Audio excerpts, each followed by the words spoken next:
Ele detém o título de maior aeronave em voo no mundo. São mais de 500 toneladas de metal a desafiar a gravidade. Um avião a jato tão grande que o primeiro voo dos irmãos Wright poderia ter ocorrido dentro de seu compartimento de carga. As 6 turbinas desse gigante geram mais de 150 mil quilos de empuxo, fazendo dele a aeronave mais potente do mundo. Não há nada igual ao Antonov 225.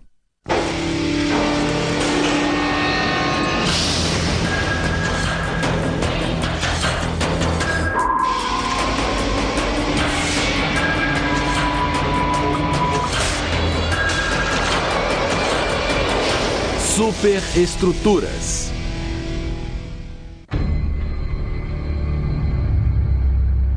É um jato gigantesco, com dimensões que desafiam a imaginação. Com seus tanques cheios de combustível, esse monstro pesa mais de 560 toneladas. Ele parece desafiar a gravidade quando eleva todo esse peso aos céus.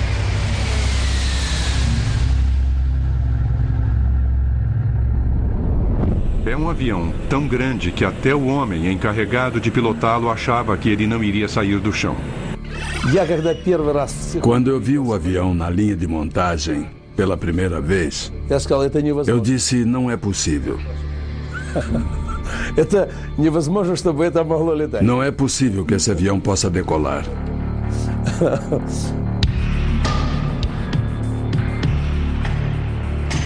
Sua envergadura mede 88 metros. O diâmetro da fuselagem é de 19 metros.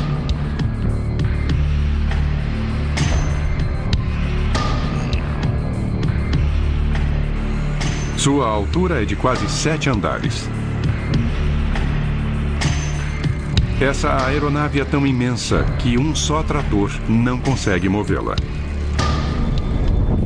São necessários 2 tratores pesados para rebocá-la do hangar para a pista.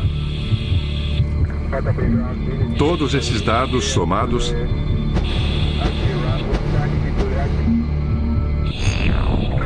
significam que o Antonov 225 é o maior jato comercial do mundo.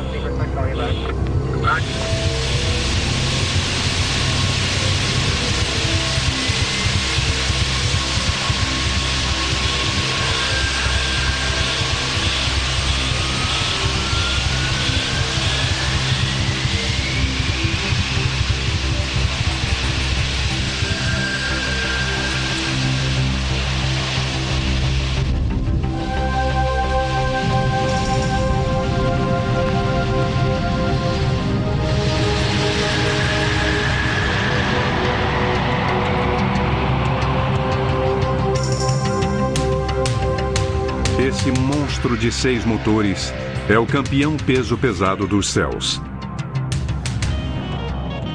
Imagine um avião tão gigantesco que mal consiga passar entre os postes de gol do futebol americano.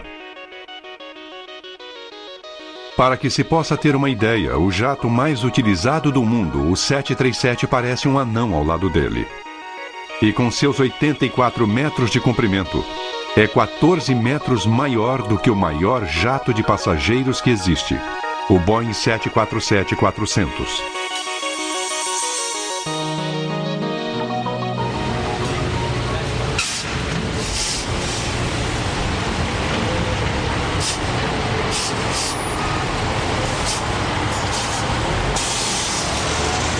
Nenhum avião no mundo se compara ao Antonov 225 em termos de capacidade de carga.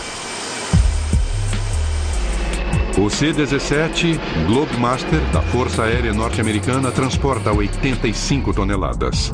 E o poderoso C-5A Galaxy sobe aos céus com 135 toneladas. Mas em termos de cargas gigantes, os aviões Antonov da Ucrânia estão numa outra classe.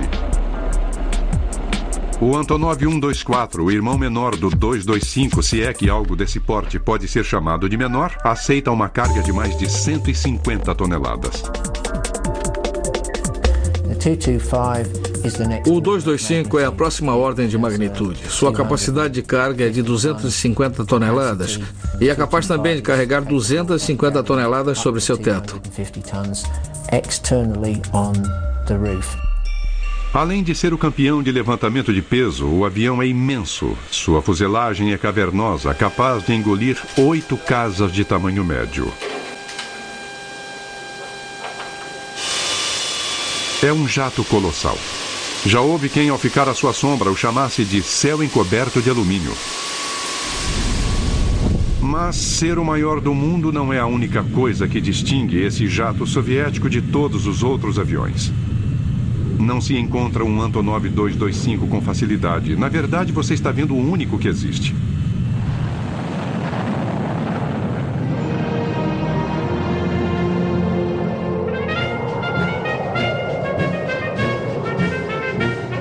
O 225 tem uma longa história de criação, abandono e depois de um renascimento que lembra a lenda do Fênix, pois ele voltou aos céus vindo das cinzas econômicas da antiga União Soviética. A odisseia desse jato único realmente o coloca numa classe à parte de todas as outras máquinas voadoras. O Antonov 225 evoluiu da competição intensa com os Estados Unidos da América pelo domínio do espaço.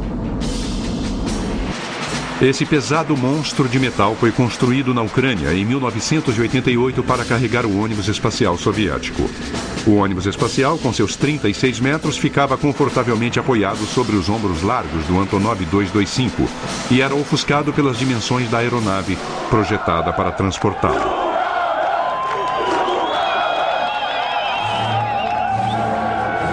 Para a infelicidade do 225, tamanho não é documento. Em 1989, o Muro de Berlim caiu e em 1991 a própria União Soviética virou história. Nem mesmo seu tamanho poderia salvar o Antonov 225 dos problemas econômicos de um país em transição. O programa espacial deles foi cancelado e esse jato assombroso foi aposentado e promovido a ser a maior pilha de sucata do mundo. Eles estacionaram o avião num canto do complexo de Gostomel, onde eram conduzidos os testes, e ficaram vendo esse patrimônio maravilhoso cair aos pedaços.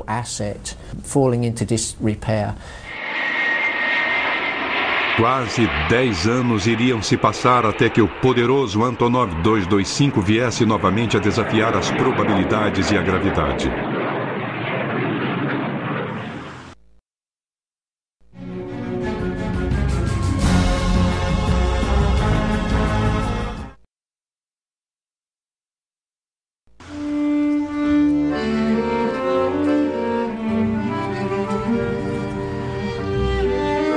O maior avião do mundo leva o nome de seu criador.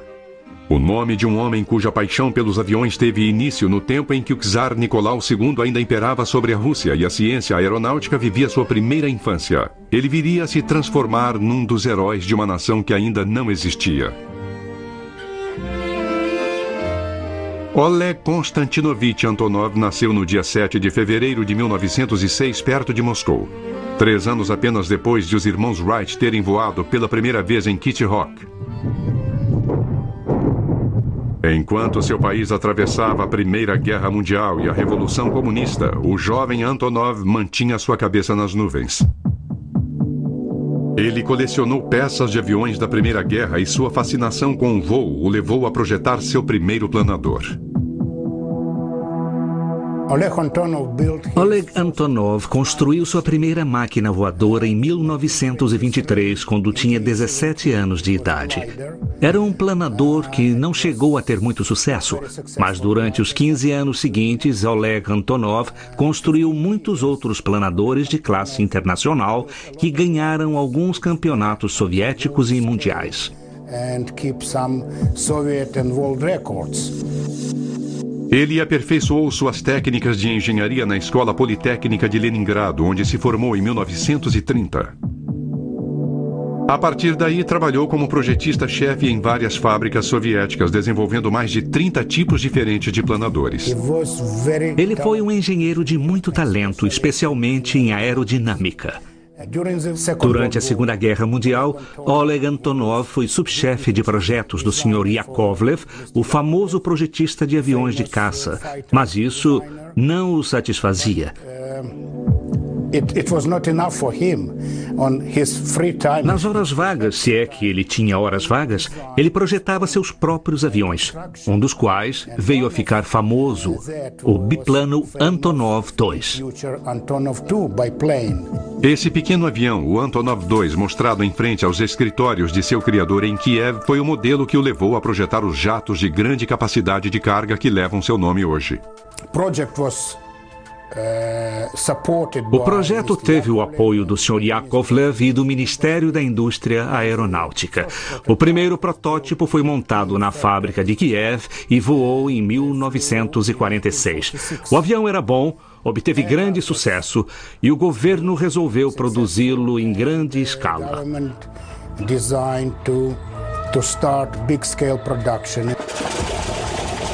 Antonov montou seu próprio escritório de projetos em Kiev, com o objetivo de construir um avião que resistisse aos rigores climáticos de toda a vasta União Soviética. Uma aeronave que fosse capaz de pulverizar as plantações na Ucrânia e depois levar correspondência às regiões desoladas e congeladas da Sibéria. Foram construídos 18 mil desses burros de carga e muitos ainda prestam serviço hoje.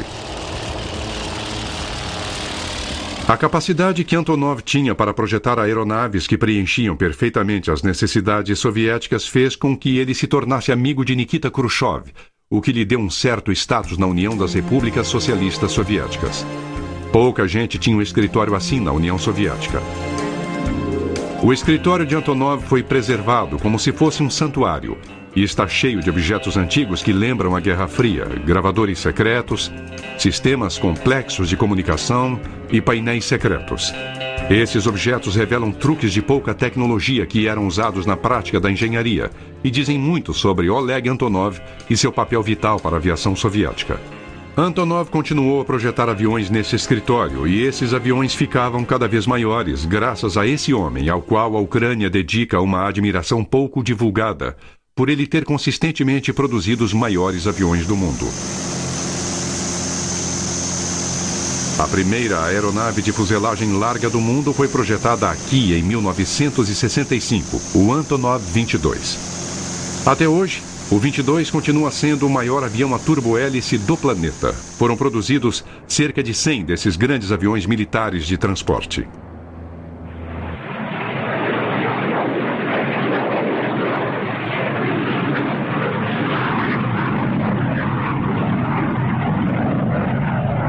E depois veio o que é ironicamente chamado de irmão menor do maior jato do mundo.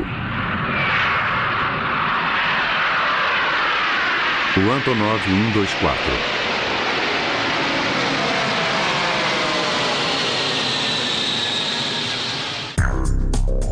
O 124 deve seu formato de baleia à sua função principal, pois foi desenvolvido em meados dos anos 70 para ser o avião de transporte pesado estratégico dos militares soviéticos. E para isso deveria ser capaz de transportar mísseis e tanques. Com sua envergadura de 73 metros e seu comprimento de 69 metros, ele detém com facilidade o recorde mundial de maior avião jamais produzido em massa. Foram montados mais de 60 jatos. Foi Oleg Antonov quem liderou o anteprojeto e houve resistências internas no governo, alguns conflitos de opinião, mas a ideia de Antonov acabou prevalecendo. Algumas das características mais notáveis dessa criação gigantesca de Antonov eram as asas mais grossas do que as de seus antecessores, o que oferecia mais sustentação e permitia levar mais combustível. A aeronave tinha portas de carga no nariz e na cauda, permitindo que veículos entrassem por um lado e saíssem pelo outro.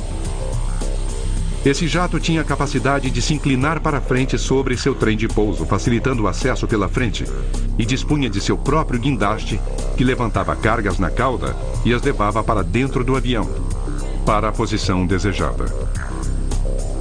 O 124 era excelente para ir onde os jatos em geral não chegam. Usava um trem de pouso gigantesco para pousar suavemente onde fosse necessário, mesmo em pistas não pavimentadas.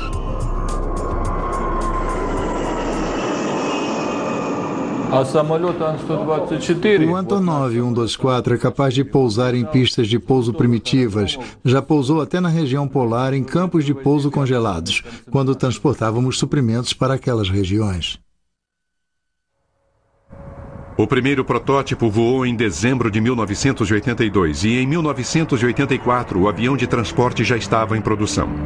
Oleg Antonov, seu criador, faleceu naquele mesmo ano, aos 78 anos de idade. O calendário na sua mesa no escritório ainda marca aquele ano. A presença desse pioneiro da aviação ainda pode ser sentida em seu escritório, intocado, e nos enormes aviões que projetou.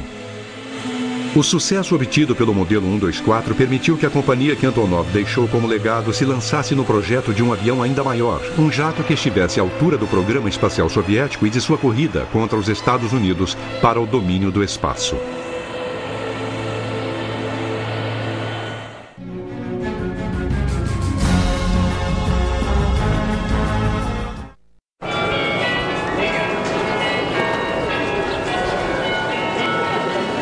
Uma coisa é certa, na antiga União Soviética, o que era maior era sempre considerado como melhor.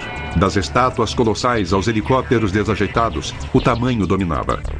A competição com o Oeste era feroz durante a Guerra Fria, e os projetistas da Antonov se esforçavam para superar os americanos.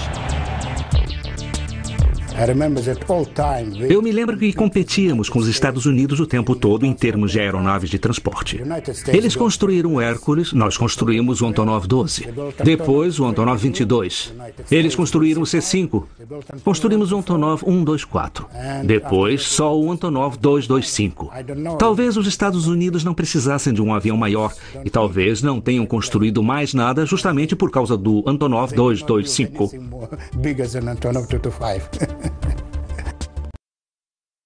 A competição entre os dois blocos era mais intensa na corrida para o espaço. Os soviéticos estavam desenvolvendo seu próprio ônibus espacial chamado Buran, que significa tempestade de neve. Seu projeto era parecido com o ônibus espacial americano.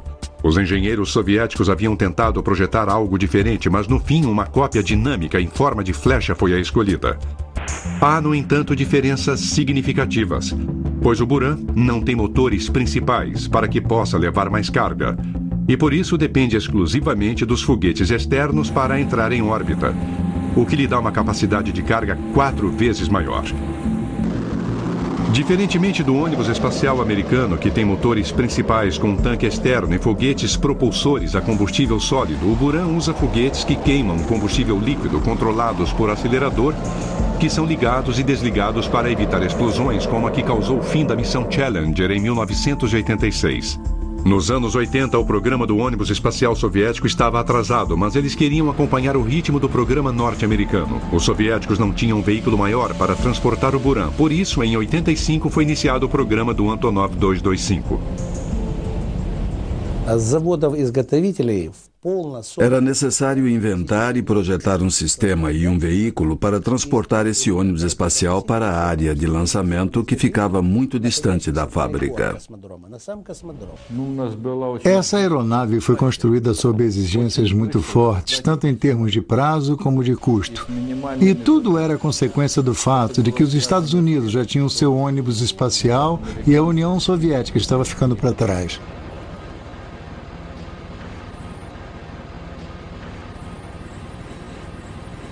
O escritório de projetos Antonov vivia sob pressão. Por isso, eles decidiram modernizar o Antonov 124, atualizá-lo e usar os componentes e peças que estavam prontas do 124 para criar um jato maior e mais eficaz para transportar o ônibus espacial. Com o apelido de Mria, que quer dizer sonho, em russo, o Antonov 225 nasceu da tecnologia que criou seu irmão menor.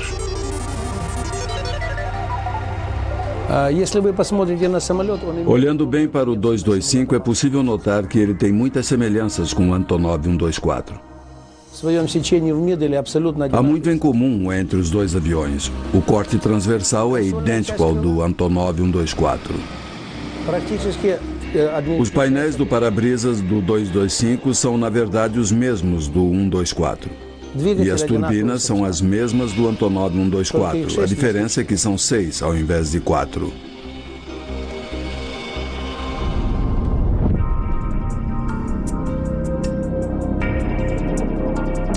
Mas as comparações param por aí. Não é preciso ser perito em aviação para identificar as diferenças entre os dois modelos, e a maioria tem a ver com porte e potência.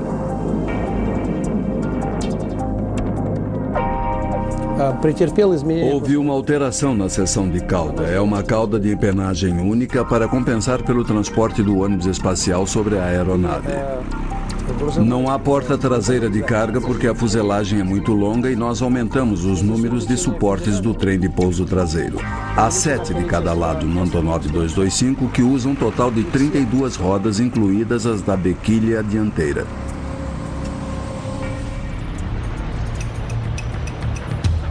Os projetistas da Antonov em Kiev receberam ordens para projetar e fazer voar esse jato gigantesco em apenas 3 anos e meio. No início, a tarefa parecia impossível. Os engenheiros não conseguiam nem encontrar um galpão suficientemente grande para montar o jato. Foi um problema encontrar um local para construir a aeronave, pois ela não caberia em nenhuma das instalações existentes. No início, tivemos de construir a fuselagem em seções e armazená-las em ângulo para que coubessem dentro do galpão. Graças à burocracia soviética, os projetistas do Antonov 225 chegaram ao ponto de ter mais avião do que hangar. Na União Soviética, era mais fácil construir um galpão do que um avião. Construíamos aviões em menos tempo do que éramos capazes de construir prédios. E tivemos que montar o 225 tão rapidamente que ele cresceu mais rápido do que o galpão onde estávamos montando. Houve problemas com o projeto também. O 225 foi projetado para transportar cargas gigantes e o avião teria de ser capaz de pousar onde fosse necessário levar esses objetos de grande porte. Tivemos problemas com o trem de pouso. Tínhamos de resolver o problema de criar uma aeronave com um peso de decolagem de 600 toneladas que também fosse capaz de pousar em pistas que não eram feitas para o peso dela. O trem de pouso teve de ser projetado de modo a não quebrar as pistas. A solução do problema foi o enorme conjunto de trens de pouso do Antonov 225 que envergonha qualquer carreta de 18 rodas. São 32 que queimam borracha cada vez que esse colosso de 600 toneladas toca o solo. Houve também outros desafios. O chefe dos projetistas se lembra de um susto que levou quando o jato estava quase pronto. Depois que o avião ficou pronto, descobriu-se que não era possível instalar o buran sobre a fuselagem. Naquela época, não tínhamos equipamento de carga e o guindaste que havia no aeroporto não conseguia instalar o buran. Os engenheiros tiveram de projetar e construir às pressas um guindaste especial para elevar o buran a 20 metros de altura e colocá-lo sobre a fuselagem do 225. Os projetistas do 225 sobrepujaram as enormes dificuldades associadas com sua enorme aeronave e cumpriram o prazo.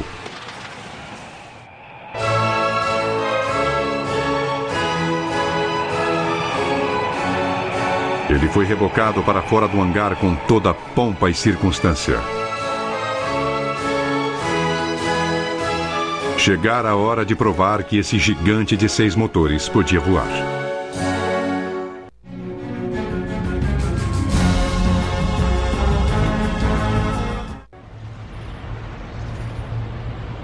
O escritório de projetos Antonov trabalhou duro para concluir o 225 dentro do prazo estabelecido pelo governo soviético.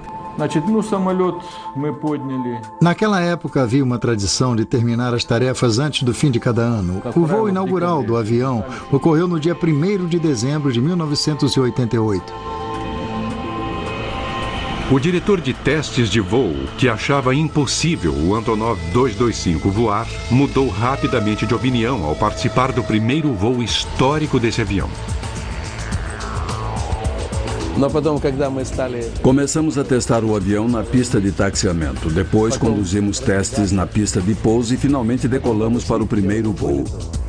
E quando ele decolou, eu vi que era totalmente possível voar com 225 e isso era incrível. Todos os que trabalharam para construir esse avião criaram um forte vínculo com ele, dos projetistas aos pilotos de prova. Eu me senti muito orgulhoso quando vi o avião decolar pela primeira vez. Foi um dia muito feliz.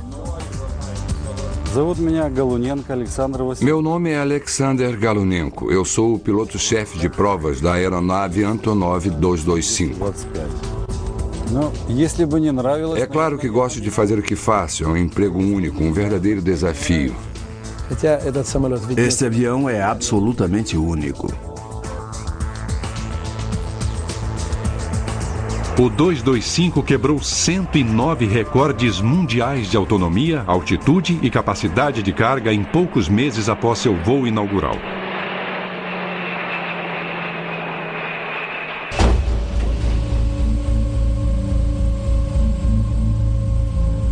Em 1989, o avião cumpriu a missão para a qual foi projetado. Voou com um ônibus espacial soviético que pesava 90 toneladas preso ao seu exterior pela primeira vez.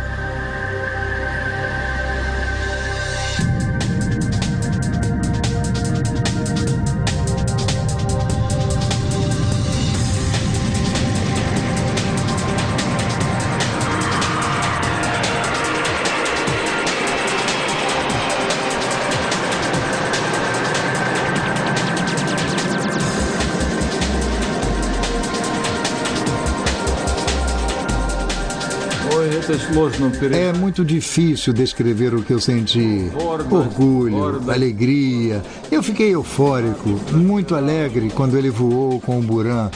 Todo mundo ficou muito feliz.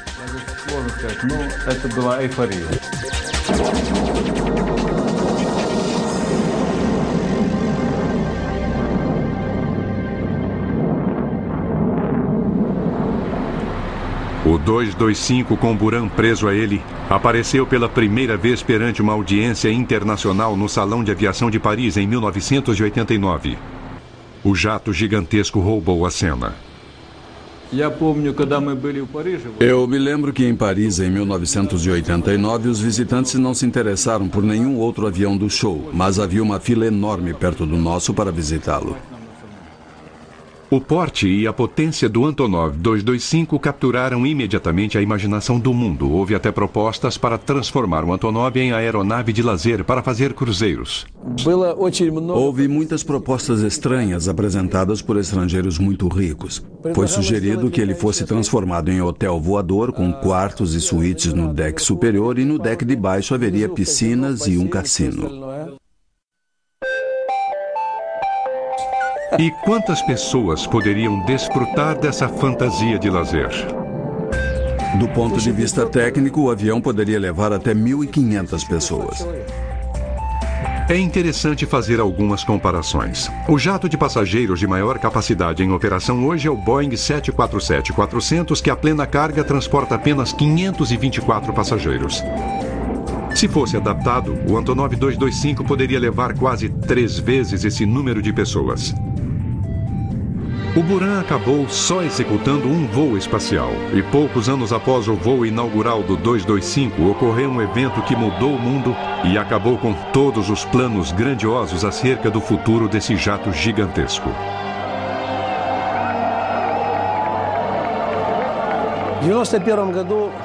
Em 1991, a União Soviética entrou em colapso e seu programa espacial, do qual esta aeronave fazia parte, ficou sem financiamento. Boris Yeltsin cancelou o programa espacial por falta de fundos e também por outras razões. O gerente-geral do projeto foi um dos que planejaram a tentativa de golpe de 1991. O Rei dos Céus foi abandonado e teve suas peças canibalizadas para uso em outros jatos.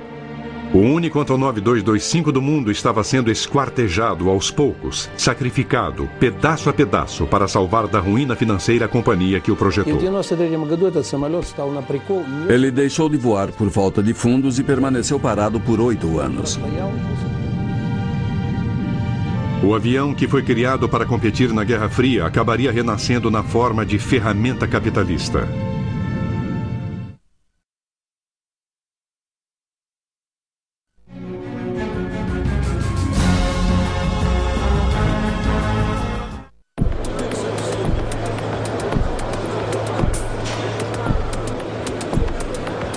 Com a queda da União Soviética, o escritório de projetos Antonov foi forçado a lutar por sua sobrevivência. Para continuar funcionando sem verbas do governo, começaram a utilizar sua frota de aviões comerciais gigantescos. Começamos a oferecer ao mercado o principal componente de nossa frota, o Antonov 124, que permite que transportemos cargas de grandes dimensões e muito pesadas. Eles formaram então uma parceria com a firma inglesa Airfoil Heavy Lift e fundaram as linhas aéreas Antonov. A empresa de Londres está a cargo do recebimento dos pedidos e da programação de voos.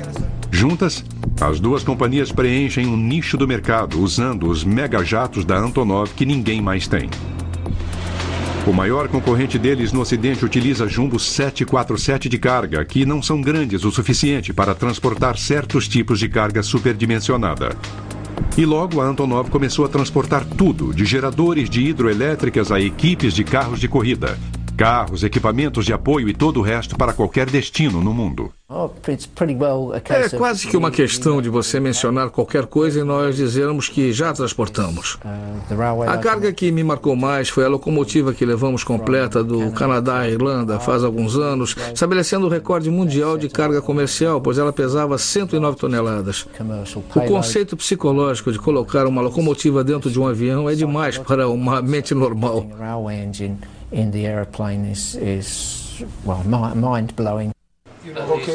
Ok, estamos falando de um total de 120 toneladas, metade sendo descarregada em Chicago e outra metade na Colômbia.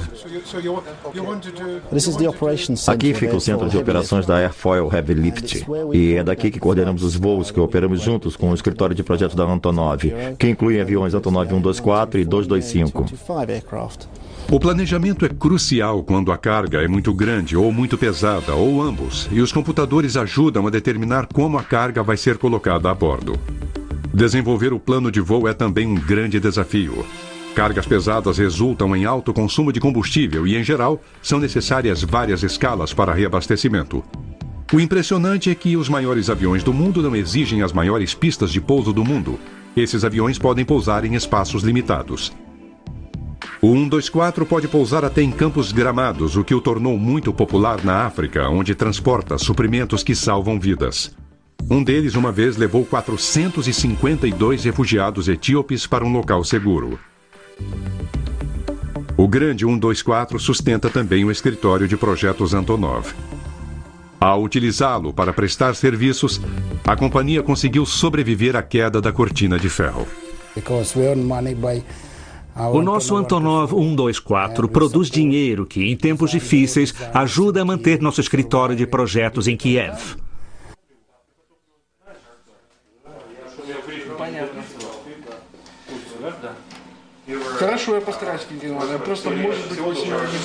Além de sobreviver, eles montaram um negócio muito sólido. No fim dos anos 90, a companhia estava recebendo pedidos para transportar cargas de mais de 150 toneladas, que é a capacidade máxima do Antonov 124.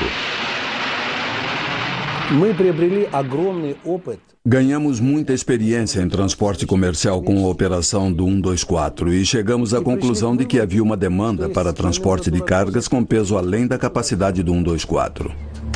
Aparecera uma oportunidade para o 225 e sua enorme capacidade de carga, mas ele estava enferrujando num aeroporto ali perto. Os dirigentes da companhia perceberam que ele poderia suprir a demanda por transporte de megacargas.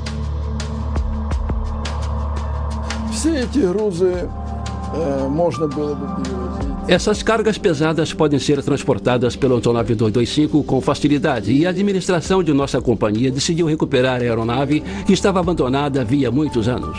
O escritório de projetos Antonov decidiu que o jato de carga deveria retornar aos céus e estabeleceu uma meta ambiciosa: fazer o segundo lançamento do enorme Antonov 225 no Salão de Aviação de Paris. Mas depois de ficar parado durante 8 anos, o 225 precisava de uma reforma completa antes de poder voar novamente.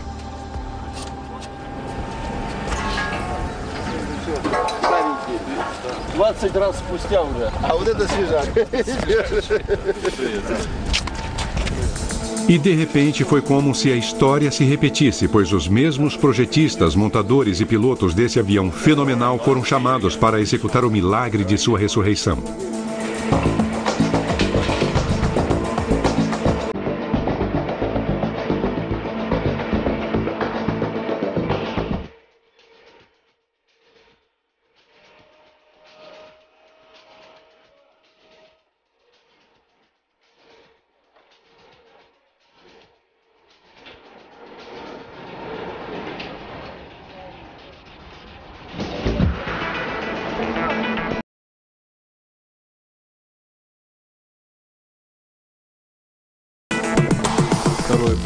O nosso problema agora é obter o certificado da aeronave. Queremos obter um certificado múltiplo, o que significa que temos que substituir alguns sistemas militares por sistemas civis por razões de segurança. O avião de 10 anos de idade teve de ser tratado como se fora um avião novo. O 225 nunca havia sido certificado, não havia provado às autoridades que era seguro para voar. Seus voos iniciais, até mesmo o transporte do ônibus espacial soviético, foram considerados testes militares. Mas agora esse gigante deveria passar por mais testes para provar que atendia aos padrões da aviação internacional antes de receber o certificado que o autorizaria a fazer voos comerciais. A maior parte do procedimento de certificação havia ocorrido em 1989, mas depois do colapso da União Soviética, esse procedimento foi sustado. Ainda são necessários 8 ou 10 voos para concluir a certificação e nós vamos voar e conseguir o certificado desse avião. O jato também tinha de ser atualizado tecnicamente. Os engenheiros instalaram equipamento moderno de navegação e de telemetria, além de um sistema Honeywell de comunicação. A tripulação do avião é de 17 pessoas e suas acomodações foram melhoradas. Havia novos regulamentos quanto ao nível de ruído que deveriam ser atendidos. E esse avião enorme, que já era forte, teve de ser reforçado. Tivemos de reforçar a estrutura primária, especialmente o piso e a seção do nariz, para que a aeronave pudesse transportar cargas de grande volume e muito pesadas, de até 250 toneladas.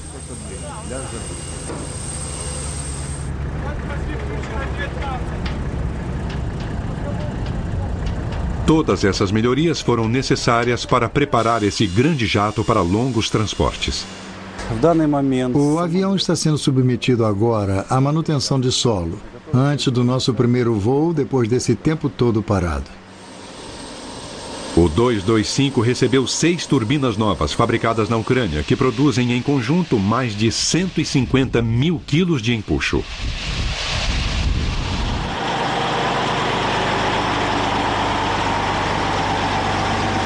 Para alcance máximo, o jato tem de levar 280 toneladas de combustível, o equivalente a 290 mil litros, o suficiente para encher os tanques de 6 mil carros de porte médio.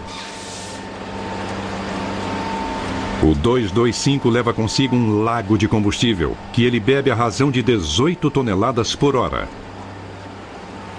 Dependendo do peso da carga, ele pode voar 13 mil quilômetros, sem escalas. Essa é a distância de Nova York a Hong Kong.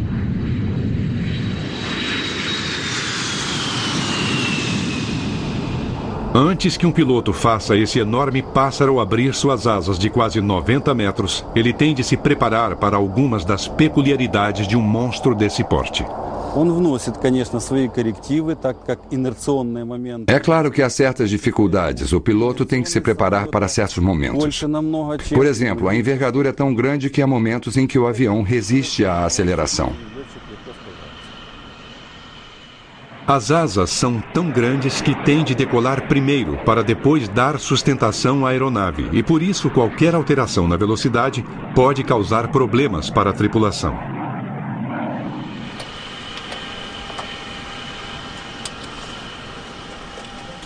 E a cabine, colocada lá em cima, faz com que o piloto fique a uma altura de 3 andares sobre o solo. E o que ele vê não é necessariamente o que precisaria ver.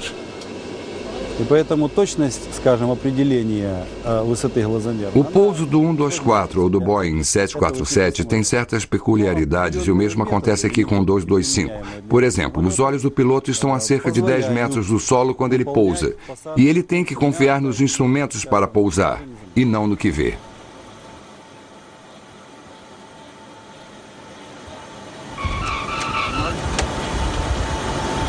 O peso máximo de decolagem desse jato potente é de fantásticas 580 toneladas. É o equivalente à soma dos pesos de decolagem de 8 Boeing 737. Será que o piloto tem de fazer muita força para subir aos céus com 640 toneladas de alumínio, combustível e carga? Não, é interessante. Todo mundo que vê o avião pela primeira vez me pergunta isso. A impressão é de que se precisa de um homem muito forte, um piloto grande, para operar esse avião grande. Mas, na realidade, qualquer piloto, grande ou pequeno, que receba o devido treinamento, pode operar o 225. O piloto não precisa ser forte. Ainda assim, o piloto tem de ter uma palma da mão muito grande para empurrar os 6 aceleradores ao mesmo tempo ou ter ajuda de alguém.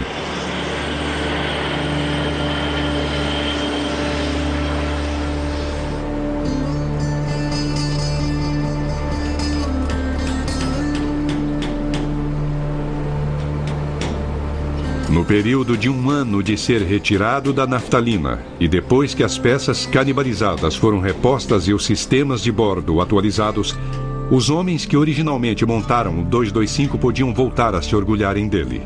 Chegara a hora do voo de teste para provar que o 225 podia voar novamente.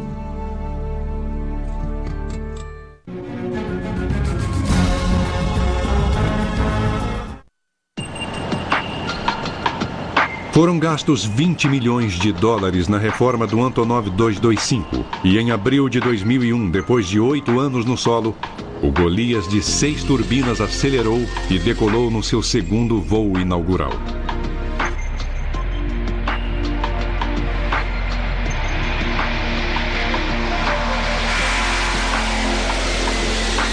Com o maior avião de transporte novamente em operação, o escritório de projetos Antonov já faz planos para explorar da melhor maneira a capacidade do 225. O avião tem grande capacidade de carga, podendo levar ao ar mais de 250 toneladas. E seu compartimento de carga de 43 metros de comprimento poderia engolir toda a fuselagem de um Boeing 737. Os engenheiros estão estudando a possibilidade de transportar fuselagens de 737 entre fábricas que distam milhares de quilômetros umas das outras. E o avião tem outra característica única, pois pode transportar carga no seu exterior, como o fez com o ônibus espacial soviético. Módulos aerodinâmicos estão sendo projetados para serem colocados sobre a aeronave no lugar do ônibus espacial. Eles vão levar volumes que sejam grandes demais para entrar no imenso compartimento de carga do 225.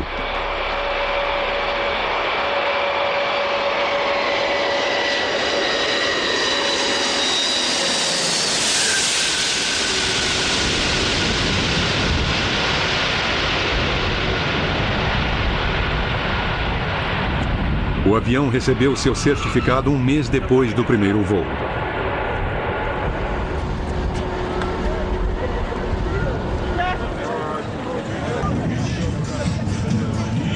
Foi um dia de muito orgulho para os ucranianos. Numa grande cerimônia, à qual compareceu o presidente Kuchma, da Ucrânia, a aeronave recebeu sua certificação para a operação comercial. O trabalho começou a dar frutos poucas semanas depois e eles conseguiram atingir sua meta.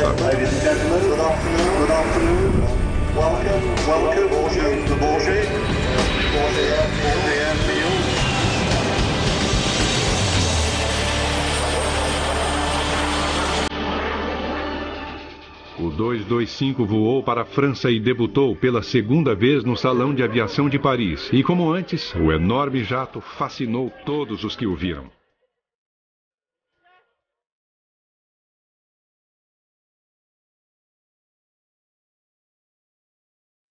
Mas dessa vez o 225 apareceu como representante do comércio e não dos cosmonautas. Desta vez, tampouco havia um ônibus espacial soviético montado sobre a fuselagem do avião.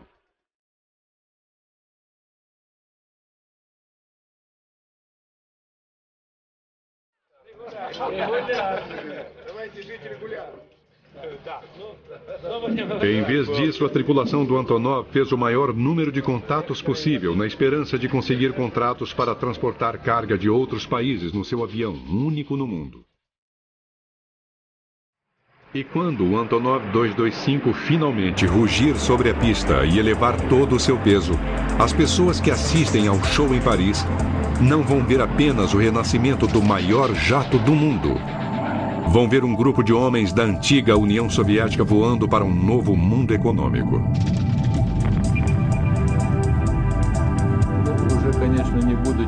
O que eu sinto agora não é muito diferente do que eu senti no primeiro voo. Sinto orgulho pela companhia Antonov e fico satisfeito porque em tempos tão difíceis conseguimos os recursos para fazer essa aeronave retornar à operação. A ressurreição dessa aeronave no Salão de Paris foi um sucesso absoluto. 13 anos depois de seu voo inaugural, o 225 está de volta aos seus momentos de glória. Transformado de gigante da Guerra Fria em gigante comercial, esse jato de fuselagem larga está pronto para enfrentar os rigores do transporte de cargas pesadas por todo o planeta. Versão brasileira Sincrovídeo.